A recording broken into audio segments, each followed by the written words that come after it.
like I talk it. Walk it like I talk it. Walk it like I talk it. Walk it like I talk it. What's good, gang-a-lang?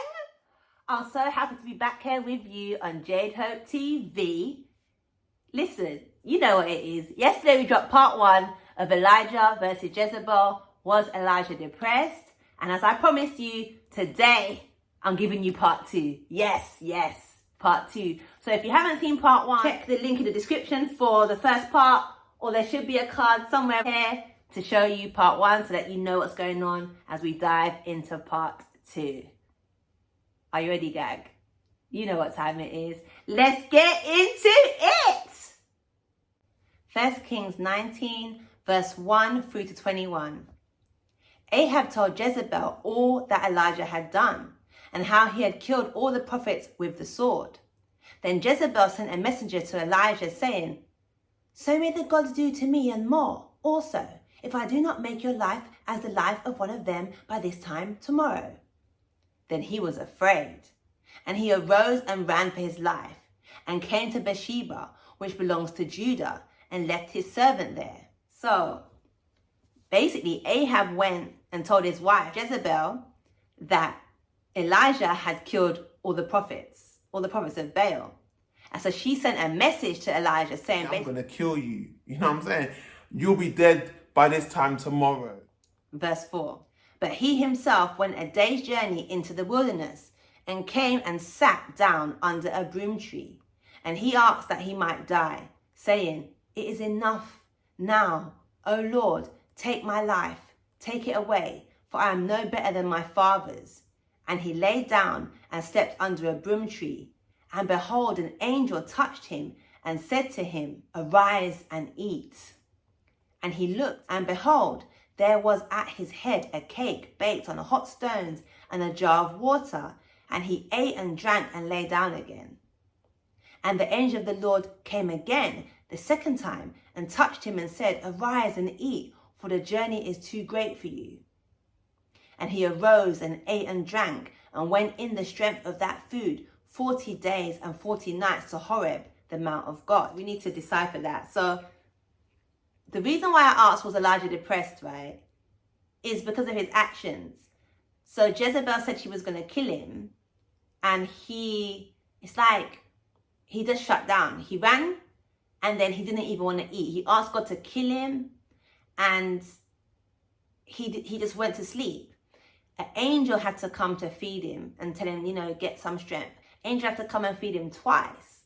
And each time, or at least the first time, he went back to sleep. So I say, was Elijah depressed? Because I've suffered with depression before. And it just feels like he was depressed because of his movements. He just didn't want to eat, wanted to die. And so, what do you guys think? Do you think he was depressed? I know it's a bit of a strange question to ask because we don't really humanize people in the Bible to think that they could be suffering from these things. But I think he was depressed, just judging by his actions. Also, guys, I want you to note, that even though God had showed him these miracles, even though an angel came to cook him food, Angel came and made him food, Let's not forget that part. Food must have been good as... Anyway, angel came to give him food, but he was still worried about Jezebel killing him. He's got a one-to-one relationship with the Lord, but he's worried about Jezebel killing him. And I just think this really speaks to human nature, guys, because we can know God, we can love God, we can know his statutes, his promises, but we can still be afraid. We can still not have trust.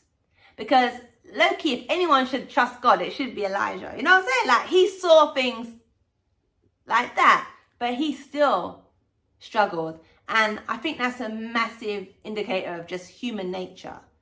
Human nature. He still allowed this woman to make him afraid when he should have knew it was in God's hand.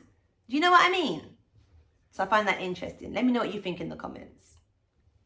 Verse 9. There he came to a cave and lodged in it, And behold, the word of the Lord came to him, and he said to him, "What are you doing here, Elijah?"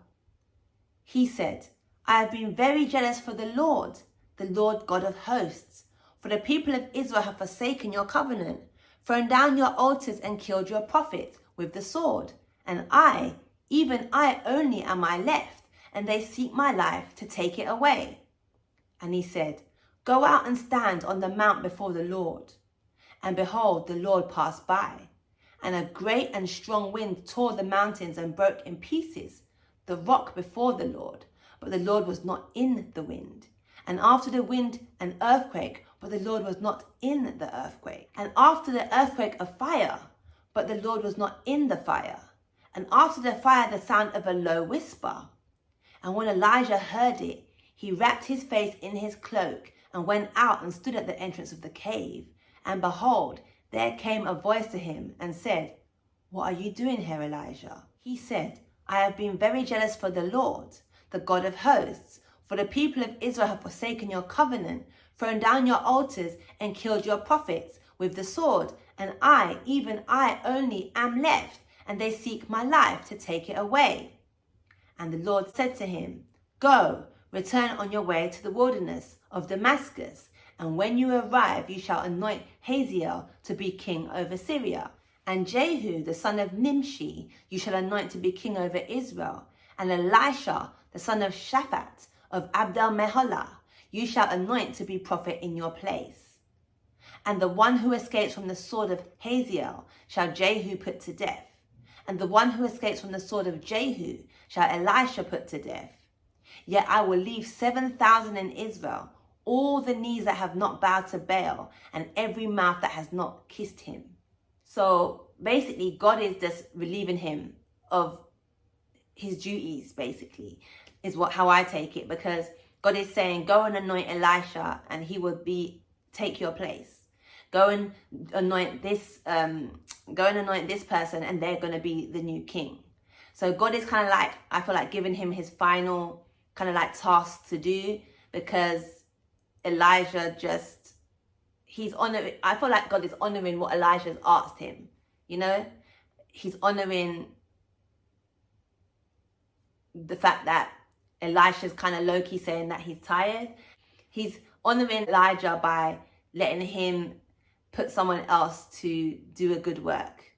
You know, that's how I take it. But let me know what you guys think in the comments.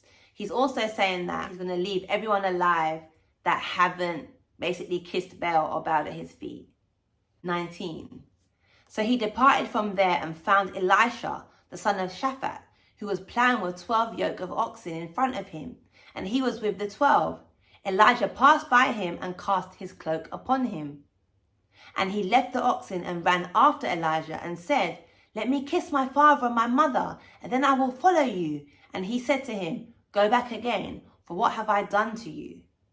And he returned from following him, and took the yoke of oxen and sacrificed them, and boiled their flesh with the yokes of the oxen, and gave it to the people, and they ate. Then he arose and went after Elijah and assisted him.